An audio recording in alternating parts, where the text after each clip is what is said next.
Okay, guys, in my wrap-up video, I told you Capital Audio Fest was all about meeting new people. And today I'm going to introduce you to a great new guy that I met. And also, he's a purchaser of the Popori speakers and the Bach that wowed a lot of people at Capital Audio Fest. So stay tuned.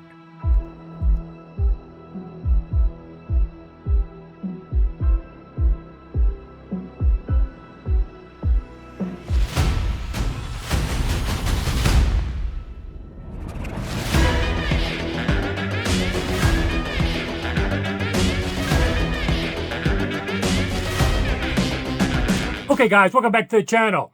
I know you're probably expecting content related to Macintosh and booze. That's the hot topic all over Facebook, and I'm sure there's lots of content getting created for YouTube. I'm going to hold off a little bit because a couple of things. I did put in the membership section some things I knew in advance that tipped me off that I wasn't surprised about. But more importantly, because I used to be a CPA, did M&A work at the time, I'm going to dive into a little more researching on what happened here and then create some content later to basically address some of the concerns and where I think this may go. It's a fork in the road. Things will change one way or the other. And so I want to digest a little bit more, get some more information. Also, what I plan to do is have a hardcore Macintosh fanboy, at least for most of his audiophile career. Peppy, you've seen him on my channel. I'm going to probably do a Zoom with him and get his perspective, because I think more importantly, this is about people that own the brand and what their perspectives are. So stay tuned for that content soon enough. This video, though, is about still Capital Audio Fest. And as I mentioned in my wrap-up video, and even before that, Popori Electrostatics really blew people away and had blown me away prior to the show. And Gary Gill, the owner of the show, has him as his reference. Mike Sweck started carrying him as the distributor now. I wanted to hear him again, and I was super impressed enough to get that model, the demo model, sent to me, and also order that sail-shaped one. I'll put a picture of it, the Popori. But also, it wasn't just me. It wasn't just my friend Doug and others that I've already shown you. I'm going to show you today another person that came in the room at Capital Audio Fest and actually bought the next model up, the WR1s, even bigger. And as I got to know him, I thought, this is a great guy. I got to go visit his place when this gets installed, because he's also doing the Bach with it, because he enjoyed what was in that room so much. So I asked him, would you like to do a Zoom? Because I'm definitely coming to your place. He invited us to come out and help set it up and film at his place. But I wanted to do this video ahead of time so that you guys can get acquainted with him, hear his background as an audiophile. It's very similar to mine and many of you guys, I'm sure, in the same age bracket, and some of the cool gear he's owned in the past and how he's evolved with his taste. Very synonymous with, I bet, a lot of you that will resonate with you. But also, what did he hear? Get his opinion in that room with the Popori and the Bach, and why he decided to spend quite a bit of money. The WR1s retail for over $60,000.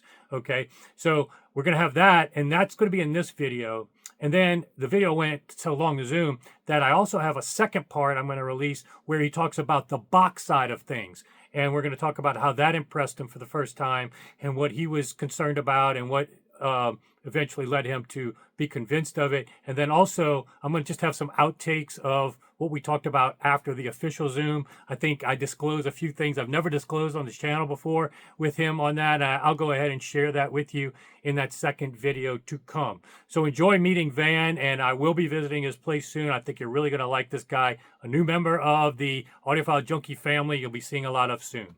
Enjoy. No, I'll just start a little bit as to what started me down this road 100 years ago. Yeah, you don't look 100, maybe 90, but not. I actually got involved in this hobby when I was 15 or 16. And even as a kid, I'd always loved music, just listening to music, whether it's FM radio, AM radio, driving in the car with parents, just loved listening to music. And it wasn't, though, until I was 15 or 16 and I heard the system that really kind of started me down this path. And I can still remember the system vividly. It was a Marantz receiver. It was JBL speakers. I think it were L36, I think, and a Pioneer turntable. And it just kind of did a number on me. It was like, gosh, I didn't know that music could sound like this, outside of going to a concert or something. And so it kind of, I then started bugging my parents. I would love to get me a small system, and at this time I was working at a grocery store, had some money, little money, and my father ended up going in half with me on my first system, which was a Sylvania receiver and speakers and a Gerard turntable. Oh, wow. Yeah. And it was about $450 a long, long, long time ago. And I had that system for a while, and then upgraded again, as we all tend to do over time. Had some JBL speakers, had some Klipsch legacy speakers, heritage speakers, had the Heresies, the Fortes, and I was kind of on that horn Oh, really? train for a while, and eventually got into avant-garde speakers, Okay. Eva Electronics. I really like that combination, but it seems like the phases I go through are about how I want music to sound to me. And when I was younger, I was wanting to recreate that concert in the home kind of thing, big dynamics, big Dynamics, sound. yeah. Clips and all that would do it. Yeah, so the horns certainly do that in spades, Mhm. typically, but at that time I still didn't know a lot about room acoustics and that kind of. So it was kind of a learning process. But then I tried different types of speakers. Ended up buying a lot of music in the mid '70s, throughout the '90s, both albums and CDs once they came available in the mid '80s. And but I really kind of got disenchanted a little bit with the whole CD sound. Yeah. I mean, again, at first it was really cool because there's no noise, there's no noise. It's just supposed music, but really I never could get into that. So I kept my turntable, kept albums and that kind of thing. And it wasn't until I discovered Lynn that Okay. I really got back into digital, and then kind of started again with different types of speakers, bipole, dipole, magnaplaners, Okay. and enjoyed those. But really, over the last 10 or 12 years, I've kind of gone back to direct radiating speakers. I've had a couple of pair of aerial speakers. Most recently, the Aerial 20T. 20T. Okay. 20T is the version 2, and bought those from Michael Kelly himself. He had stopped making them, but had a pair available, and I had heard them and really liked the speaker. And I've had those for 10 or 12 years. Wow. That's a long time. It is. It is. For me, as my wife knows, is a very long time. In that time, though, I did meet Greg Roberts and did buy a pair of his Volti Vittoras, one of the early versions of that speaker. And so kind of had the good fortune of having a couple rooms that I could use two systems in. So, but we've moved from Dallas back to North Carolina, and I've got one nice room now. And so right now I'm using the Aerial 20Ts with the audio research electronics, both the Ref 6SE preamp and then the 160 monoblock version 2. Cool. Really good. Yeah. And the Aerials, again, I've listened to a lot of speakers over the last 10 or 15 years, and you'd really have to go up in price to significantly beat that. It's not really unlike you and your speakers that you have. I know that you've had those for a while, and you're very comfortable with those. But in the back of my mind, it's like I want to make one more step change on the speaker side. And so over the last couple of years, I've been going to some shows and listening to as many speakers as I can. But really, I want to do something different. As I say, I've been into direct radiating speakers for a while. And I've had the horn speakers, various horn speakers, and so electrostatics have always been, panel speakers have always been something that I'm interested in. But they never checked all the boxes. You know,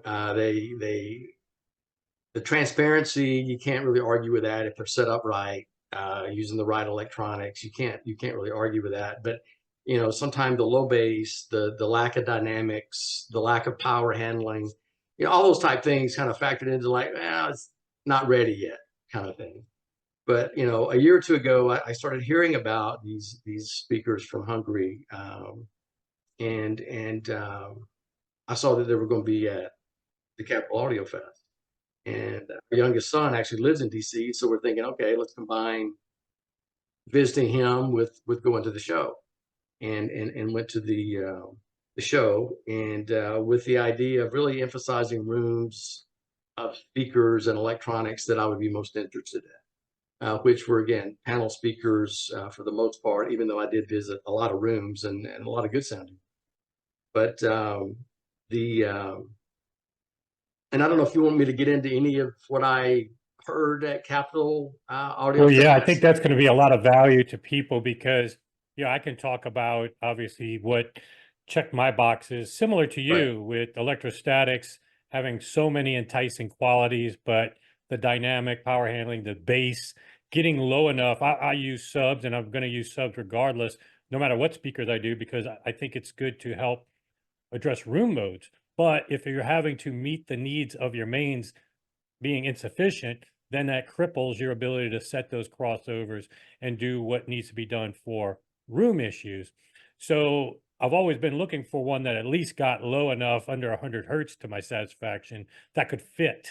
That wasn't a big panel and 9 foot tall. And then when I saw the Poporis and then heard them, I was like, man, these go even lower than I could imagine. Gives me so much versatility, so much dynamics. And we ran them that weekend without any sub for the most part, Right. although we brought one to show people. But yeah, I wanted to get your thoughts because you ended up ordering the one model bigger, which is even more substantial in terms of size and dynamic profile and low bass. But maybe good to hear from your perspective what stood out to you about that. Right. And just backing up a second, you reminded me when you said something about crossovers. You know, that was the other thing. You know, is that over the last couple of years, I've really tried to focus on speakers that were either full range or almost full range with minimal crossovers. Mhm. And again, so many speakers now are good, are incredibly good with crossovers, and sometimes very complicated crossovers. But I've also found that if you don't have to worry about the complexity of the crossover, there's some openness that is sometimes hard to achieve, I think, when you have crossovers. And maybe there's other factors into that, but so really, my focus over the last couple of years has been listening to speakers that really don't have a crossover or very, very minimal crossover. The Mako, for example, was something that I was really interested in hearing, and did get to hear and enjoyed that. But the Poporis or Poporis, I'm not sure how you pronounce it, to Yeah, be we honest, asked but him. It was it's Popori. It's based on the okay, guy's name who designed them. So yeah, it yeah. is the same as. And again, you know, so that was definitely a room I was interested in. You know, the David Jansen room there was really good too. I mean, he always does a nice job, and his speakers are small and obtrusive, but they're really good. I mean, again, and they're not expensive, relatively speaking. And I really enjoy talking to him as well. But I did like his room. But when I went into the potpourri room, um, there was just something about those speakers. First, visually, they're very attractive. You know, I mean, if you had gone to the Sound Lab room where they're 4 feet wide and 9 feet tall, you know, it's like, oh my God, yeah, they sound great, but How do you get them in your room? You know, you're yeah, right, it's just not right. So practical. Yeah. so the potpourri room, even without the Bach, and we'll get into that a little bit later, but even without the Bach, you know, they just had a very, very open sound, but they also had dynamics. You know, some of the music that Mike was playing, and I know you were there. One time I went into the room. You know, the music was highlighting the dynamics. It was highlighting some of the things that other electrostatics struggle with, and you know, that immediately kind of got my antenna up, and the more I listened and looked, I mean, I really liked the speaker. I really did. So, I ended up coming back and communicating with the folks directly in Hungary. And I'd never do this, but I actually wrote them a note saying, hey, I was just at Capital Audiophile and heard your WR2 and was incredibly impressed. And so we kind of communicated back and forth. And then they introduced me to Mike, who I'd met at the room, Mike Sweck. Very nice guy. And so it was kind of a triangle between us communicating on what speaker might be right for me if this is indeed the way I wanted to go. And given the size of my room, which is roughly about 23 by 21 and a half, maybe something like that, the WR2 would have worked, both Mike and the folks in Hungary said. Especially, I forgot to mention, I do have a pair of REL subs. Subs. It's the G1 Mark IIs. Okay. And they're nice subs. I know REL's had upgraded those a couple of times since I bought these, but they do the business. Yeah, they're plenty good enough. Yeah. Yeah. And so when they heard that, they said, yeah, definitely the WR2s, but the WR1s will give you a little more bass extension and probably play somewhat louder. And I didn't want to get something that I ended up saying, gosh, I wish I would have gotten the bigger speaker. So yeah, I kind of took the plunge and went ahead and got the WR1s. And excited to see what they end up doing in my room. But yeah, the folks over there are very nice to deal with. Mike's a great guy. Again, look forward to getting those here in the house. Well, that's good to hear, because a large part of my endeavors, both in YouTube and my personal purchasing decisions now, are the people behind the brand. I want to support brands that I feel good about the people behind it, that do great customer service. Dealers like Mike Sweck, you don't have to worry about, issues. And on that note, a little behind the scenes, because I'm getting that demo model to my home, the isoacoustics people were going to send me footers to put on it just to follow up on my review of those things. I don't know if you saw that video, but they sent me a letter when I told them Popori speakers, I need 3 feet for those, for under those. They reached out to Popori themselves to get the size and threading and all that, and sent me a nice message saying, these guys, so responsive, very helpful. And that's what I like to see. These kind of companies where you can talk to the head guys in charge, they're very responsive. Right. That just gives me a whole nother level of comfort with the brand. And a lot of people obviously don't know Popori. So having this kind of anecdotal feedback and firsthand from you as well, I think is important to give people comfort. But these are the type of brands I like to find now, the ones that are up and coming, hungry, passionate, forgive the pun, hungry, but hungry in the sense of trying to make their mark in this the North American market. And I think you're right. I mean, it just has another level of performance. And what I was remembering from 2 years ago when I first heard them, I wanted to revisit, how can they do it? Because I've listened to so many that can't do it, can't do those songs, can't do 100 dB on certain songs without the slapping. And especially at that size profile, you'd have to get the massive size. And so learning more about the company, talking to them, it really started from them, the head guy, repairing all these other electrostatics over the years. And that was really a brilliant way to understand where people go wrong. It's great to be brilliant in your own mind and fabricate something in your head based on a textbook, but there's nothing that can replace years of studying other people's designs, where they made trade-offs, where they cut costs, where they had to do different trade-offs, and what failed over time.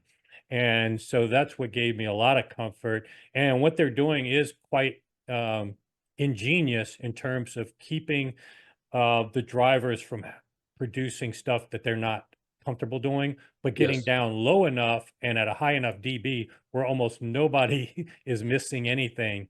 And certainly if you have subs for that very last octave, almost every speaker, even box speakers now, will not perform to 20 hertz in your room.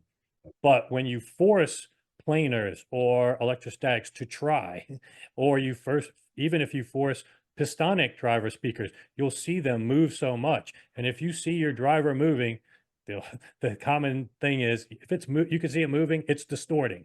That's So right. the more it's moving, yeah, you're getting some of that low frequency, but it's not high quality. So what they do is get it to, you could play at 100 dB plus, very low to almost all material would be covered, but you're never going to have to worry about quality being suffered on top of that. And that's what I was really impressed with. And they do some very creative things mechanically with their design. So I'm Yes. very interested to see and hear the WR1. So I'll go ahead and announce this. I am going to visit Van's house when it's installed. I'm going to come out there because you're also going to be getting the Bach, and we're going to basically help calibrate you and set it up. And I want to cover one of the first customers in the US. But on that note, Gary Gill, who runs the show for Capital Audio Fest, that WR1 he's got that as well. That's his reference. And I talked to him very briefly at the Okay. show, actually, because I had heard that he had the WR1s. Mm-hmm. So I talked to him about that, and obviously he spoke very highly Yeah. of the speaker. Yeah, when you think about that for a second, Gary runs a show where there's tons of other speaker vendors paying him for rooms. Right. And Popori has never been at his show before, other than the Seattle show a couple years ago. So there's no financial, motivation heretofore. I know he was talking with Mike Sweck. Maybe he'll be a home dealer at some point because he's such a big fan of it now. Right. But in any case, that was really telling to me, getting more anecdotal proof, people that have lived with it for many months to get that familiarity, and certainly going to be exciting to see you get it installed and then you as well getting your feedback. And I wanted everybody to at least get introduced to you with this video. And then in the future would love to come out there, and I think Mike Sweck's going to come as well. And maybe we'll even involve the Popori guys and get a real-time call with you and walk through everything, because I think this is part of the fun of the hobby.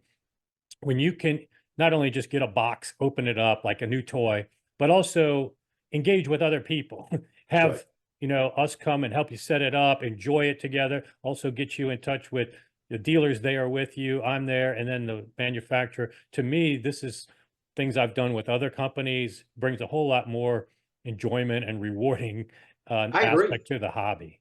I agree 100%, Jason, for sure. Well, great. Well, yeah, I didn't want to take too much of your time. I just wanted to get your feedback, introduce everybody to you. I'm really excited to come visit you. It looks like you have a couple other hobbies in the background. What are the cars for? You're a NASCAR guy? Those are NASCAR. Yeah, very, very. And you're in rally, Jason. Okay, yeah. Yeah. And what football team is that? So I was fortunate enough to work for a guy who was the brother of Dan Reeves when he coached the Atlanta Falcons to the Super Bowl. Oh, wow. Excuse me. And a bunch of the players actually signed that ball. Oh, and cool. Gave it to my kids. Wow. Yeah. Okay. That was a long time ago, but yes. So Dan Reeves football, really? Okay, cool. Well, I was kind of the opposite. I grew up in New Orleans, so I was the bitter rival New Orleans Saints.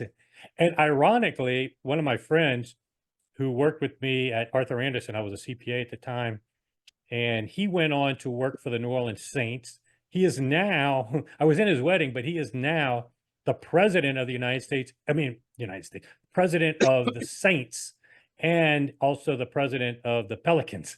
Wow. Okay. It's owned by the same family, Benson family there. Now he's so busy now, I haven't talked to him in over a decade, but used to be in his wedding. And so, I've been on the other side of the Falcons side, but I will appreciate. Yeah, I'm not really a Falcons fan, but that was pretty special back when it happened, and they did that football, and I've still got it. So yeah, it's pretty cool.